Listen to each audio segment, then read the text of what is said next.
आपके ऊपर ही मुकदमा होता है। देखिए, समाजवादी पार्टी के लोग संघर्ष करने वाले होते हैं और मुकदमों से हम लोग डरते नहीं हैं। हमारे नेता, हमारे अखिलेश यादव जी ने भी हम लोगों को एक रास्ता दिया है संघर्ष करने का, और हम उनके उस दिखाए हुए रास्ते पर चलने का काम करेंगे, चाहे मुकदमा हो चाहे जेल जाना पड़े, इसमें कोई गुरेज। मेरे ऊपर मुकदमा दनघटा थाने में दर्ज हुआ है, लेकिन संजय निषाद के ऊपर मुकदमा यमराज के थाने में दर्ज होगा। धर्मात्मा निषाद की आत्मा उसको बद्दुआ देगी, और मैं तो कहूंगा संजय निषाद से जाके उसकी पत्नी के घुटनों पे माफी मांग ले। नमस्कार साथियों, RKY न्यूज़ 24 में आप सभी का बहुत बहुत स्वागत है।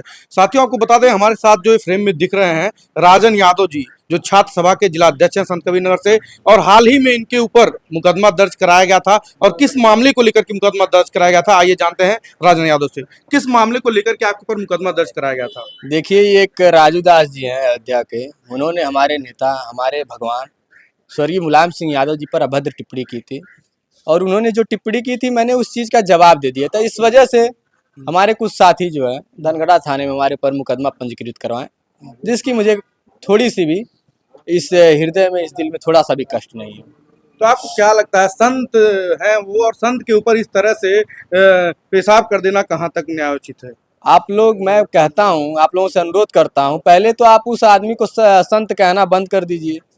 संत की भाषा क्या होती है, संत की परिभाषा क्या होती है? संत वही होता है जो मर्यादित तौर पे अपनी बातों को रखे और सही बात रखे। तो आपको क्या लगता है राजू दास जी मर्यादित भाषा प्रयोग नहीं करते? मैं उस चीज का आपको जरा सा भी एक्सप्लेन नहीं करना चाहता कि जिस भाषा का उन्होंने जवाब दिया है या जिस भाषा का उन्होंने प्रयोग किया है, लोकतंत्र में और एक सामान्य माहौल में ऐसी भाषाओं का हम लोग अपेक्षा नहीं रखते हैं। इसलिए मजबूरन हम लोगों ने ऐसा कदम उठाने के लिए बाध्य हुए और आगे भी बाध्य होंगे। मुकदमे की कोई डर नहीं है। क्या कहना चाहेंगे राजू दास जी के इस कृत्य को लेकर के? राजू दास से बस इतना कहेंगे, देखिए, राजू दास की बात ही आप लोग करना बंद कर दीजिए। राजू दास है ही क्या? अरे महंत है, संत है। कहाँ महंत है, कहाँ संत है? मैंने कितनी बारी आप लोगों से कहा कि उसे संत कहना बंद करिए। या तो आप लोग सामान्य माहौल में एक वातावरण, ऐसा मीडिया के लोगों का भी काम है कि एक सामान्य माहौल, एक अच्छा माहौल बनाए इस देश में। लेकिन बताइए, उस जिस आदमी ने कभी एक प्रभु श्री राम का चोला ओढ़ के, और इतनी घटिया बात, इतनी अमर्यादित बात आदरणीय नेताजी पे करने का काम किया, आप उसे संत मानेंगे? तो आपने भी तो ये जो कृत्य किया है वो भी उस हिसाब से सही नहीं था। श्री कृष्ण जी ने गीता में कहा था, अगर पाप को पाप से मारना पड़े तो कोई धर्म नहीं है। तो मैंने वही काम किया कि जो मैंने जो उसने बोला, मैंने वही काम किया। उसने बोला, मैंने किया, उसमें कोई मुझे गुरेज नहीं। आपके ऊपर जो मुकदमा कराया गया, इस मुकदमे को लेकर क्या कहना चाहेंगे? कोई दिक्कत नहीं है, मुकदमा राजनीति में होता रहता है, जेल जाना, मुकदमा होना राजनीति में। अगर आपको एक अब कहा गया नेता बनने की परिभाषा, अगर आपको संघर्ष करना है तभी आप नेता बन पाएंगे। जनता बहुत समझदार है।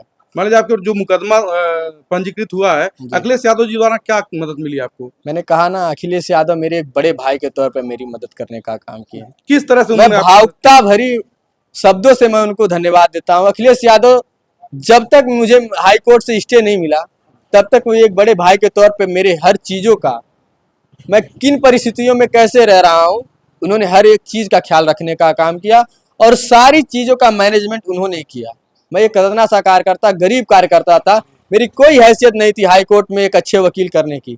लेकिन अखिलेश यादव धन्य हो, समाजवादी पार्टी के नेता, समाजवादी पार्टी के तमाम नेताओं ने भी मुझसे संपर्क करके मेरा मनोबल बढ़ाने का काम किया। और अखिलेश यादव जी ने अपनी पार्टी का अपना वकील दिया कि जिस बड़े वकील ने एक हफ्ते से, मुझे लगता है 8वें या 9वें दिन ही मुझे हाईकोर्ट से स्टे दिलवाने का काम किया था। मैं उनको भी आपके न्यूज के माध्यम से बहुत बहुत धन्यवाद देता हूँ। अच्छा, ये राजू दास जी, जो महंत राजू दास जी हैं, ये केवल समाजवादी पार्टी पर ही कटाक्ष क्यों करते हैं? तो ये भाजपा का कार्यकर्ता है ना, भाजपा के कार्यकर्ता है। ये भाजपा का कार्यकर्ता है, इसको सुरक्षा चाहिए। इसको इसकी सुरक्षा हो गई वापस, तो ये बस इसको सुरक्षा चाहिए। इस वजह से ये अनाप शनाप। कैसी सुरक्षा चाहिए? एक संत को कैसी सुरक्षा चाहिए? ये बात बहुत अच्छी आपने कही कि एक संत को कैसी सुरक्षा चाहिए। तो मैं वही कह रहा हूँ कि ये संत है ही नहीं, ये नेता है। राजू दास जो है ये नेता है, ये संत नहीं है। तो ये नेता को हमेशा सुरक्षा की जरूरत होती है, क्योंकि आप जिस भाषा का प्रयोग कर रहे हैं, नेताजी के चाहने वाले लाखों लोग हैं। आप जिस भाषा का, कोई कार्यकर्ता अगर अपनी संयम तोड़ देगा तो आप कल्पना नहीं कर सकते कि समाजवादी पार्टी के कार्यकर्ताओं में कितना जुनून और कितना दम होता है। आपकी मटिया पलीत कर देगा, आपको जड़ से उखाड़ के फेंक देगा। आपके कहने का मतलब कि समाजवादी पार्टी के लोग गुंडे हैं? मैं ये कह रहा हूं कि अगर आप मेरे नेता पे, आप मेरे भगवान पे, मैं इस धरती पे एक बाप ने जन्म दिया तो दूसरे बाप ने समाज में बोलना और चलना सिखाया। मैं नेताजी को अपने पिता स्वरूप देखता हूं। तो अगर नेताजी के सम्मान पे अगर आंच आएगी तो हम जैसे नौजवान समाजवादी लोग क्या करेंगे? आप इतने बड़े प्रदेश के छोटे से जिले के एक छोटे कार्यकर्ता हैं। जी। अखिलेश जी द्वारा आपको मतलब क्या क्या मदद मिली अभी तक? अखिलेश यादव जी ने सबसे पहले दिन मुझे बुलाया और मेरी सारी चीजों को जानने का काम किया। पर्सनली आपको अखिलेश जी ने बुलाया? पर्सनली अखिलेश नहीं, पहले मैंने मिला, मैं जब मिला उसके बाद अखिलेश जी ने फिर मुझे बुलाया और मेरे मुकदमों की जानकारी ली। और जानकारी लेने के बाद उनको जहां जिस हालात में जैसे भी बात करनी थी, जैसे भी मेरी मदद करनी थी, चाहे हाई कोर्ट में जाना हो, चाहे यहाँ एसपी से बात करना हो, चाहे एसएचओ से बात करना हो, सारी चीजों को अखिलेश यादव जी ने किया। और ये एक नेता जो नेता नहीं कर सकता, एक भाई कर सकता है। उनको मेरी हर चीजों का ख्याल था, हर चीजों को उन्होंने मेरी गंभीरता पूर्वक लिया। आए दिन आपके ऊपर मुकदमे होते रहते हैं, लगभग पहली बार नहीं है जब आपके ऊपर मुकदमा हुआ है। जी। क्या कहना चाहेंगे, क्यों आपके ऊपर ही मुकदमा होता है? देखिए, समाजवादी पार्टी के लोग संघर्ष करने वाले होते हैं और मुकदमों से हम लोग डरते नहीं हैं। हमारे नेता, हमारे अखिलेश यादव जी ने भी हम लोगों को एक रास्ता दिया है संघर्ष करने का, और हम उनके उस दिखाए हुए रास्ते पर चलने का काम करेंगे, चाहे मुकदमा हो, चाहे जेल जाना पड़े, इसमें कोई गुरेज नहीं है। इतनी जल्दबाजी में आपके ऊपर मुकदमा कर दिया जाता है और एक प्रदेश के बड़े मंत्री के ऊपर इतना बड़ा आरोप लगा है, हाल ही में बगल के जिले में आपने देखा होगा, जी। उनके ऊपर मुकदमा क्यों नहीं दर्ज हो रहा है, क्या कहना चाहेंगे? मैं बस इतना कहना चाहता हूं, मेरे ऊपर मुकदमा दनघटा थाने में दर्ज हुआ है, लेकिन संजय निषाद के ऊपर मुकदमा यमराज के थाने में दर्ज होगा। धर्मात्मा निषाद की आत्मा उसको बद्दुआ देगी। और मैं तो कहूंगा संजय निषाद से जाके उसकी पत्नी के घुटनों पे माफी मांग ले। संजय निषाद क्यों माफी मांगे? वो तो अपने आप को दोषी नहीं मान रहे हैं। कोई आदमी ऐसे अपनी जान गंवा देगा, ऐसे कोई याद कर लेगा? कुछ बात न रहा हो। और उसी का नहीं, उसके बेटे परवीन निषाद, उसके भाई नहीं, उसके बेटे परवीन निषाद और सरवन निषाद ने भी इस साजिश करता है। धर्मात्मा निषाद को लोग बताते हैं काफी करीबी रहे उनके, और इस तरह से अचानक से उनके ऊपर आरोप लगाना, क्या कहेंगे? देखिए, धर्मात्मा निषाद जो है एक कार्यकर्ता से एक नेता बन रहा था और वो आम जनता में बहुत लोकप्रिय हो रहा था। इस चीज को मेरे दल में भी ऐसा होता है, मैं इस चीज को एक्सेप्ट कर रहा हूँ कि ये मेरे भी दल में होता है, लेकिन उन्होंने दल गलत चुन लिया। दल गलत चुन लिया उस भाई ने। और मैं तमाम भाइयों से दिली तौर पे कह रहा हूँ कि आप लोग अपनी सुरक्षा स्वयं करिए, नेता किसी के होते नहीं है। मान लीजिए आपके दल से शुरुआत किया था डॉक्टर संजय निषाद ने, क्या कहना चाहेंगे? तो जब मेरे दल के नहीं हुए तो फिर आप क्यों उस दल में चले गए? छोड़ देना चाहिए। ऐसा दल जो सिर्फ अपने परिवार के बारे में सोचे, वो 16-17 सीटों पे लगे 2022 के चुनाव में लड़े थे वो, लेकिन किसी एक निषाद समाज के बेटे को उन्होंने आगे बढ़ाने का काम किया। ये निषाद समाज को सोचना चाहिए कि एक क्या 16-17 में कोई एक निषाद समाज का आदमी योग्य नहीं था विधानसभा लड़ने का, कोई एक लोकसभा लड़ने का योग्य नहीं था? आप अपने बेटे को लड़ाएंगे, अपने भाई को लड़ाएंगे? ये आपका परिवारवाद है। आप हम लोगों पे परिवारवाद का टिप्पणी करते हैं।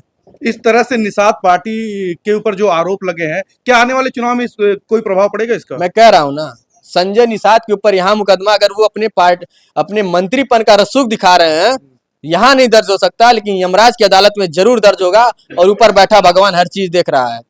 एक बेटी की जब बदुआ लगेगी, संजय निषाद को शरण नहीं मिलेगी कहीं, परवीन निषाद को कहीं शरण नहीं मिलेगी। अभी जब वो बच्ची जब कराएगी, अपने बाप को खोजेगी, बताइए क्या जवाब दे पाएंगे? कि उसकी माँ क्या जवाब देगी अपनी बेटी को कि संजय निषाद और परवीन निषाद और जयप्रकाश निषाद ने उसके बेटे को मार दिया? इस तरह से जो मुकदमे दर्ज नहीं हो रहे हैं भाजपा के शासनकाल में, एक आखिरी सवाल, क्या कहना चाहेंगे बीजेपी सरकार को लेकर के? बीजेपी सरकार से क्या ही कहना चाहेंगे? बीजेपी सरकार सिर्फ एक लोकतंत्र का चोला पहनती है। आज बताइए, एक कैबिनेट मंत्री के ऊपर मुकदमा नहीं दर्ज हो रहा है, एक कार्यकर्ता मर गया, आप लोगों को शर्म नहीं आती है?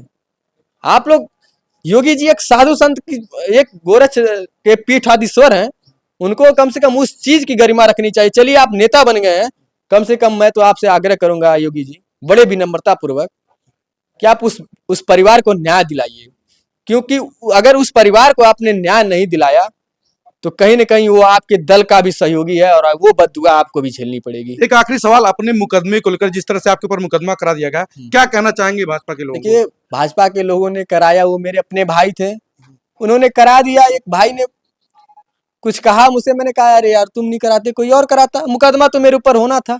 कोई गुरेज नहीं है उन भाई कोई गुरेज नहीं है, राजनीति में मुकदमा होता रहता है, राजनीति में जेल जाने से भी कोई डर नहीं है। राजन यादव को, अखिलेश यादव के लिए सर कटाना पड़े तो कोई गुरेज नहीं है। तो साथियों, ये जिलाध्यक्ष राजन यादव जी थे। इन्होंने अपनी बातों को बड़ी बेबाकी से रखा। और आपकी क्या राय है इनकी बातों को लेकर के? बने रहे हमारे चैनल RKY News 24 पर। मिलते हैं किसी नेक्स्ट वीडियो में नई खबर के साथ। तब तक आपसे विदा लेते हैं। नमस्कार।